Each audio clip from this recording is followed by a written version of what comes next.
Hello प्रिय छात्र एवं छात्राएं, एक बार पुनः आप लोगों का स्वागत है आपके अपने यूट्यूब चैनल SP क्लासेस 2487 में। इससे देखिए, मैं आज आप लोगों को कराता हूं क्वेश्चन नंबर 10। इससे पहले मैं 9 क्वेश्चन तक आपको कंप्लीट करा चुका हूं, तो 10वां क्वेश्चन आज मैं आपको कराता हूं। व्याख्या कीजिए इतने और इतने, ठीक है, भाज्य संख्याएं क्यों हैं। तो इस तरीके का क्वेश्चन मैं एक आपको करा चुका हूँ, वो क्वेश्चन नंबर 7, ठीक है। इसमें एक ही बार लिखा हुआ है, इसमें 2 बार लिखी हुई दो संख्या, एक ये और एक ये वाली, ठीक है। तो इसमें भी देखेंगे और इसमें देखेंगे, दोनों में भाज्य संख्याएं आएंगी, ठीक है। तो देखिए कैसे हल करेंगे इसको। तो देखिए पहले हम इसको हल करते हैं, ठीक है। इस वाले में हम क्या करेंगे, इस वाले में हम देखो इसमें 13 है, इस वाले में यहाँ से लेके यहाँ तक, फिर प्लस में बीच का निशान है, ठीक है, बीच में प्लस का निशान है, बराबर इधर लग, तो प्लस से इधर और इधर, इसमें 13 हमारे लिए कॉमन के नंबर है, यानी कॉमन संख्या है, तो इसको कॉमन ले लेंगे, ठीक है। यहाँ से बचेगा 7 × 11 प्लस यहाँ से कितना बचेगा 1। इसमें देखो 13, इसको हल करेंगे 11 × 7 = 77 और प्लस का 1, तो ये हमारा हो जाएगा 13 × 78। अब इधर वाला देखो हल करेंगे, इसमें देखो यहाँ से लेके यहाँ तक ये एक ही नंबर सब मल्टीप्लाई में एक साथ हैं, प्लस 5 ये अलग है, तो देखो 5 इसमें और 5 इसमें, ये कॉमन ले लेंगे, ठीक है। क्या ले लेंगे, कॉमन। तो 5 कॉमन ले लिया, यहाँ से हो जाएगा 7 × 6 × 4 × 3 × 2 × 1 और प्लस का 1 हो जाएगा ये, ठीक है। अब इसकी सबकी मल्टीप्लाई करो तो कितना हो जाएगा, देखो ये हमारा जो आ जाएगा, सबका मल्टीप्लाई करेंगे तो इसका मान जो हमारा निकल के आएगा वो 1008 निकल के आएगा। कितना आएगा, इन सब की गुणा करेंगे तो 1008, ये हो जाएगा 1008 और प्लस ये 1। आप लोग इसकी गुणा करके देख लेना, 7 × 42, 42 चौका, फिर उसकी 3 से, फिर उसकी 2 से, फिर 1 से कर देना, ठीक है। तो ये हो जाएगा 5 और ये हो जाएगा 1008 और 1009, इसमें ऐड कर लेंगे। तो अब देखिए, देखो इसमें इसकी मल्टीप्लाई करेंगे दोनों का तो कोई नंबर प्राप्त होगा, और उस नंबर में के एक तो एक फैक्टर होगा, एक वो नंबर फैक्टर होगा यानी गुणनखंड होगा, और एक 13 और 78 गुणनखंड होगा। तो 2 से अधिक गुणनखंड आ रहे हैं इसमें भी, ऐसे ही इसमें इस दोनों की मल्टीप्लाई करेंगे यानी गुणा करेंगे तो कोई नंबर प्राप्त होगा। उस संख्या का, यानी नंबर का मतलब संख्या, उस संख्या का एक तो एक गुणनखंड होगा, एक वह संख्या ही खुद होगी, और एक 5 और एक 1009, तो इसमें भी 2 से अधिक इसके गुणनखंड आ रहे हैं। तो जब ऐसी कंडीशन आती है तो वो हमारी भाज्य संख्याएँ होती हैं। अगर केवल 2 ही गुणनखंड आ रहे हैं, एक तो स्वयं और एक, तो वो अभाज्य संख्याएँ होती हैं, और स्वयं और एक के अलावा और भी गुणनखंड आ रहे हैं तो वो हमारी भाज्य संख्याएँ होती हैं। तो यहाँ पर हम लिख देंगे, क्योंकि इससे पहले क्वेश्चन कराया था उसमें भी देखो सेम यही था, दी गई संख्याओं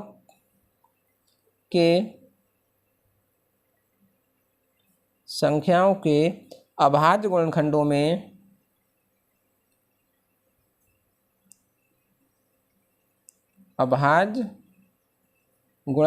में एक बार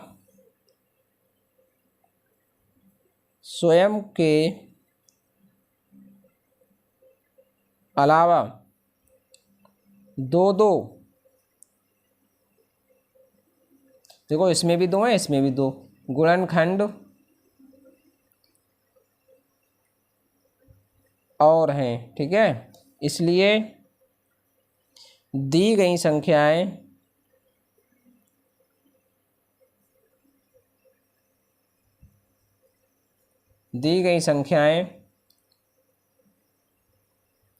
भाज्य संख्याएं हैं। कैसी संख्याएं हैं, भाज्य संख्याएं हैं। तो यही इसमें लिखना था, ठीक है। अगला देखिए, नेक्स्ट क्वेश्चन नंबर 11 कह रहा है कि जी खेल के मैदान के चारों ओर एक वृत्ताकार पथ है। इस मैदान का एक चक्कर लगाने में सोनिया को 18 मिनट लगते हैं, जबकि इसी मैदान का चक्कर लगाने में रवि को 12 मिनट लगते हैं।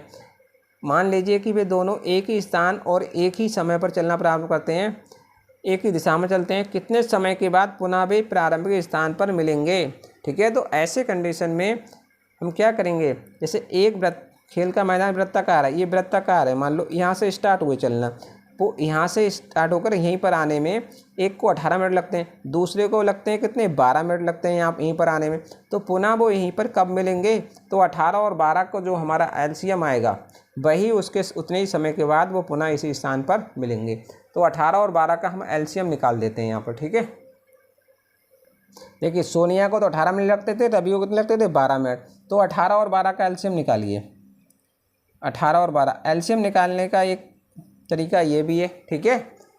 एक तो गुणनखंड विधि से निकालते थे, एक इससे निकालेंगे भाग विधि वाला। तो 2 से दोनों संख्याएं डिवाइड हो जाएंगी, 2 नेम 18 और 2 छंग 12। फिर किससे डिवाइड करेंगे इसे, 2 से एक बार और डिवाइड कर दो, 9 का 9 रहेगा और 2 तियाँ 6। अब देखो 3 से डिवाइड कर दो, 3 तियाँ 9 और 3 एकन 3, 3 एकन 3 और 1 का 1। तब तक डिवाइड करते हैं जब तक कि नीचे हमारा 1 और 1 ना आ जाए, ठीक है। तो इसका एलसीएम जब हम निकालेंगे यानी लासा, तो लासा हमारा कितना आ जाएगा यहाँ से,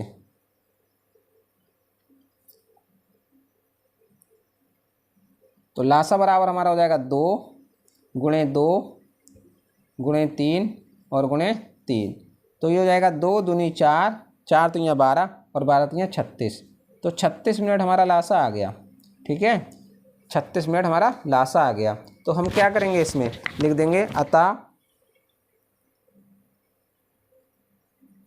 सोनिया और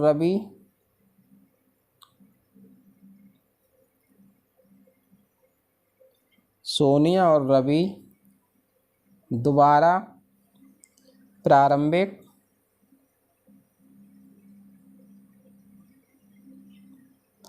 स्थान पर 36 मिनट के बाद 36 मिनट बाद मिलेंगे,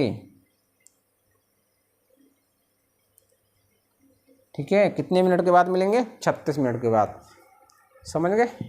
अगला देखिए नेक्स्ट क्वेश्चन। तो देखिए अगला क्वेश्चन हमें दिया है 12वां क्वेश्चन। 12वां क्वेश्चन कह रहे हैं दिखाइए कि किसी प्राकृत संख्या n के लिए 12 की घात n का मान 0 या 5 पर समाप्त नहीं हो सकता है।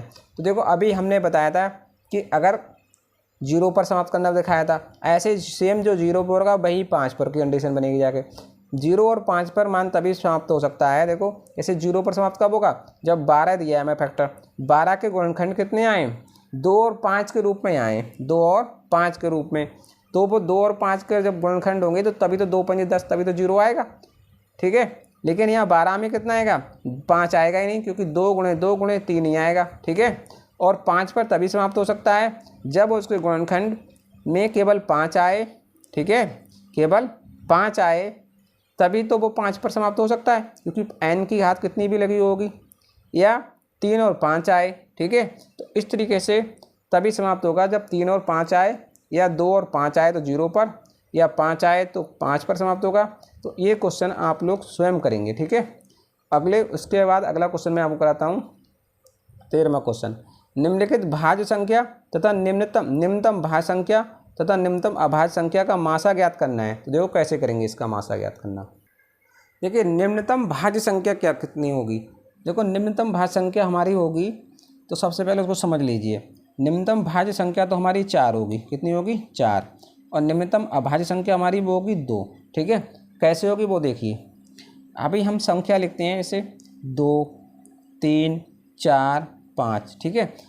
अगर हम देखो 2 के हमारे गुणनखंड कितने होंगे, एक तो 1 होगा और एक 2 होगा, ठीक है। तो 1 और 2 यानी स्वयं 1 और स्वयं के अलावा कोई गुणनखंड नहीं होता है तो हमारी अभाज्य संख्या होती है। इस हिसाब से 3 के करेंगे तो 1 और 3, इसमें भी 1 और स्वयं है तो ये भी अभाज्य संख्या हो गई। इसी हिसाब से 4 के करेंगे तो 4 में एक तो 1 है, एक 2 है और एक 4 है, ठीक है। तो इसमें स्वयं और 1 के अलावा कोई और भी गुणनखंड है, तो इसलिए हमारी कैसी होगी भाज्य संख्या। तो हमारी देखो ये अभाज्य हुई, ये अभाज्य हुई, तो पहले भाज्य संख्या कौन सी हुई 4, तो इसलिए भाज्य संख्या कितनी हो गई 4 और अभाज्य संख्या 2। अब हमें निकालना है इसका क्या, मासा। क्या निकालना है भाई, मासा। तो मासा हम इसका निकालेंगे, तो मासा निकालने के लिए हम क्या करेंगे, 4 के अभाज्य गुणनखंड कर दो, 4 के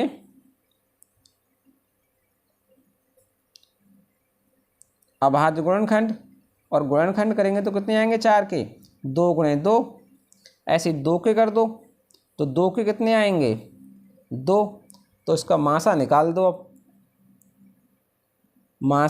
मासा में वो होता है जो चीज़ कॉमन होती है, तो 2 और 2 कॉमन है, केवल फैक्टर 1, तो 2 इसका मासा आ जाएगा और यही इसका आंसर हो जाएगा। ठीक है, क्वेश्चन में कोई दिक्कत नहीं थी, बस दिक्कत थी तो यहाँ पर हम संख्या कौन सी माने। ठीक है, तो ये आपको अब क्लियर हो गया होगा कि भाज्य संख्या हमारी कौन सी होती हैं और अभाज्य संख्या कौन सी होती हैं। भाज्य संख्याएँ वो होती हैं जिनके गुणनखंड या तो कह दो 2 से अधिक हो तो हमारी भाज्य संख्या होगी, या 1 और स्वयं को छोड़कर उसका कोई और भी गुणनखंड आता है तो वो हमारी भाज्य संख्या होती है, और 1 और स्वयं को छोड़कर उसका कोई और गुणनखंड नहीं आता है तो वो हमारी अभाज्य संख्या होगी। या सीधे कह सकते हैं जिसके 2 या जिसके 3 या 3 से कम, वो 2 या 2 से कम होते हैं, यानी 3 से कम जिसके गुणनखंड होंगे या तो 2 होंगे या 2 से कम, तो वो हमारी अभाज्य संख्या ही होंगी। ठीक है, मतलब 3 होगा या 3 से अधिक होगा तभी वो हमारी भाज्य संख्या होगी, 3 से कम होंगे अगर उसके गुणनखंड तो वो हमारी अभाज्य संख्या होगी। ठीक है, अगला क्वेश्चन देखते हैं नेक्स्ट। देखिए नेक्स्ट क्वेश्चन हमें दिया गया है 14वां। इसमें कह रहे हैं कि आधारभूत प्रमेय का प्रयोग करके इतने और इतने का लासा और मासा ज्ञात किया। आधारभूत प्रमेय कुछ और नहीं होती है, इसके फैक्टर करेंगे, इसके गुण यानी इसके गुणनखंड करेंगे, इसके गुणनखंड करेंगे, फिर इन गुणनखंड के बाद इनका लासा और मासा निकाल देंगे। तो ये हम करा चुके हैं बहुत क्वेश्चन, ये आप कर लेंगे। ठीक है, अगला 15वां क्वेश्चन दिया गया है, मासा इतने और इतने का मासा इतना दिया है और लासा इतने दिया है, तो ए का मान पूछ रहे हैं। देखो ये कैसे करेंगे।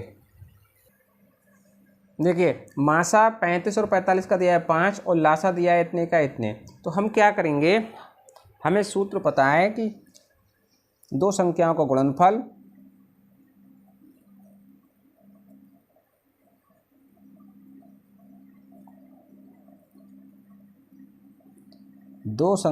गुणनफल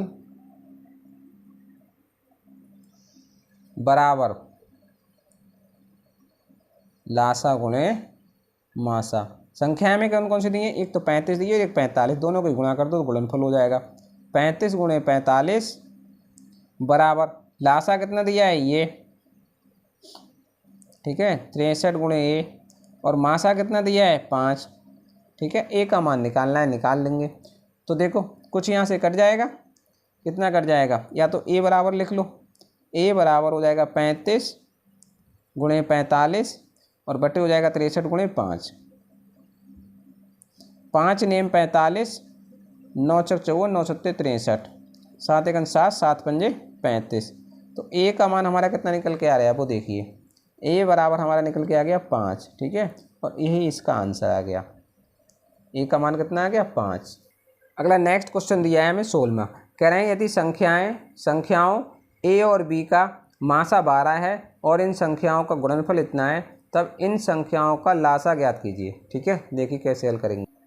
देखिए मासा दिया था, दोनों संख्याओं का गुणनफल यानी संख्या दी थी ए और बी, तो ए बी का गुणनफल कितना हो जाएगा इतने, लासा पूछ रहे हैं। ठीक है, तो हमें पता है सूत्र दो संख्याओं का गुणनफल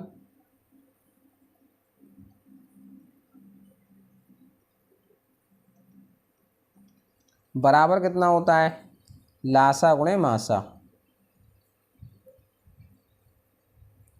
तो दो संख्याओं का गुणनफल कितना हो जाएगा, गुणनफल हमें ए और क्लास बी का मान संख्या दी हमें ए और बी, तो ए बी का गुणनफल हो जाएगा। लासा और मासा कितना दिया है, लासा हमें निकालना है, ठीक है, और मासा हमें दिया है 12। ए और बी का मान कितना दिया है हमें 3600 बराबर लासा और गुणे 12। तो लासा बराबर हमारा कितना हो जाएगा 3600, ये गुणे की चीज़ इधर जाएगी तो बटे में आ जाएगी 12, 12 तो यहाँ 36 और 2 जीरो को 2 जीरो, तो लासा बराबर हमारा मान कितना निकल के आ गया 300। ठीक है, तो ये आंसर हो गया इसका। ठीक, अगला क्वेश्चन देखिए। अगला क्वेश्चन हमें दिया गया है, वो इस तरीके से हमें दिया गया है। देखिए अगला क्वेश्चन कह रहे हैं निम्नलिखित गुणनखंड वृक्ष को पूर्ण कीजिए और एक्स वाई तथा जेड का मान ज्ञात कीजिए। तो इसमें हम एक्स वाई जेड का मान निकालेंगे, वो कैसे निकालेंगे देखिए। जैसे इसमें एक्स वाई जेड का मान निकालेंगे तो हम सबसे पहले देखो जेड का मान यहाँ पर निकालेंगे, भरेंगे, कैसे भरेंगे देखो, जेड और 7 की मल्टीप्लाई यानी 7 और जेड की मल्टीप्लाई गुणा करने पर हमारा 371 प्राप्त हो रहा है। ठीक है, तो हम 7 और जेड की गुणा करने पर हमें कितना प्राप्त हो रहा है 371। तो यहाँ से जेड का मान निकालेंगे तो कितना हो जाएगा 371/7 और 7 चौक 28, 7 पंजे 35, 7 पंजे 35 बचे 2, 21 हो गया, 7 तियाँ 21।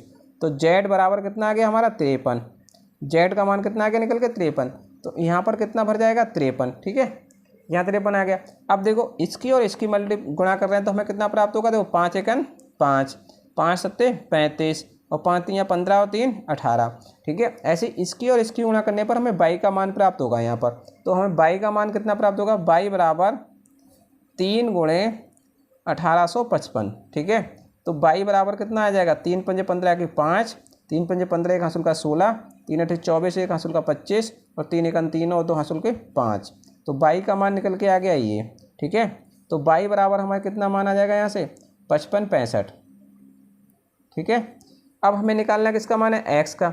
एक्स बराबर देखो इसकी और 2 की गुणा करने पर हमें किसका मान प्राप्त होगा, एक्स का, ठीक है, क्योंकि इसकी और इसकी गुणा करने पर हमें इसका मान प्राप्त हुआ है।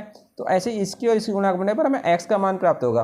तो एक्स बराबर हमें देखो कितना आ जाएगा, 2 गुणे 55 65, इसकी गुणा कर लो, 2 पंजे 10 का 0, 2 छंग 12 और 1 हासिल का 13 और 2 पंजे 10 1 हासिल का 11 और 2 पंजे 10 1 हासिल का 11। तो एक्स बराबर इतना मान आ जाएगा निकल के 11130। तो एक्स का मान कितना आ जाएगा यहाँ से 11130, ये एक्स का मान निकल के आ गया। तो इस तरीके से हमें ये एक्स और वाई और जेड तीनों के मान प्राप्त हो गए। तो ये हमारे आंसर हो गए। इसके साथ ही साथ आज ये प्रश्नावली समाप्त होती है, ठीक है। आपकी प्रश्नावली आप लोग बताइए कि इसमें हमारा पढ़ाया हुआ आपको कितना समझ में आया। अगर आप लोगों को समझ में आता हो तो अपने साथी लोगों को शेयर कर दीजिएगा और इस चैनल को सब्सक्राइब कर लीजिएगा, ठीक है। आगे मिलते हैं नेक्स्ट वीडियो में।